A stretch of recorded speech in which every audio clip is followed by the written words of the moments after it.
लंबे इंतजार के बाद सरकार ने डिजिटल पर्सनल डेटा प्रोटेक्शन कानून को नोटिफाई कर दिया है। इसमें डेटा लीक और कंपनियों की लापरवाही को लेकर कड़े प्रावधान किए गए हैं। कुछ प्रावधानों को लागू करने के लिए सरकार ने 18 महीने 1.5 साल तक का वक्त भी दिया है। डिटेल बता रहे हैं Aseem Manchanda. Digital personal data protection कानून के लागू होने का काफी लंबे समय से इंतजार था।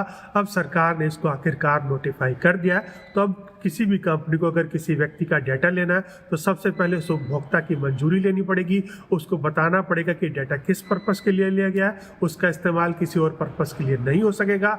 इतना ही नहीं, उपभोक्ता को बताना पड़ेगा कि ये डाटा कितने समय के लिए लिया गया है, और अगर इस डाटा को ट्रांसफर करना है, किसी बाहर के देश में भेजना है, तो सरकार से इसकी मंजूरी लेनी पड़ेगी। सरकार नोटिफाई करेगी कि आप कौन कौन से देशों में अंदर इस डाटा को भेज सकते हैं। इसके साथ साथ एक डाटा प्रोटेक्शन बोर्ड बनाने को भी मंजूरी दे दी गई है। इसके अंदर 4 सदस्य होंगे।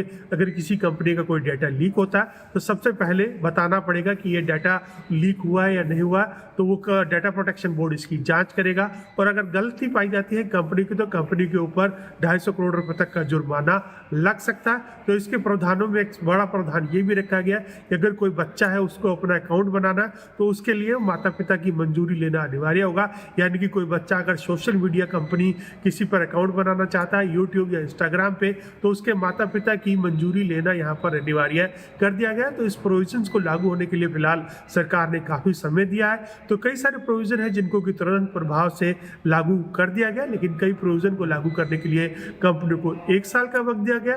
तो इसमें से कई ऐसे प्रोविजन है जिनको लागू करने के लिए सरकार ने करीबन 18 महीने तक का वक्त कंपनियों को दिया।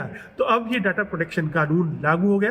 तो उम्मीद यही है कि इससे जो डाटा का हमारा जो पर्सनल डाटा है उसकी प्रोटेक्शन ज़्यादा बेहतर तरीके से हो पाएगी, उसका मिसयूज कंपनियां नहीं कर पाएंगी।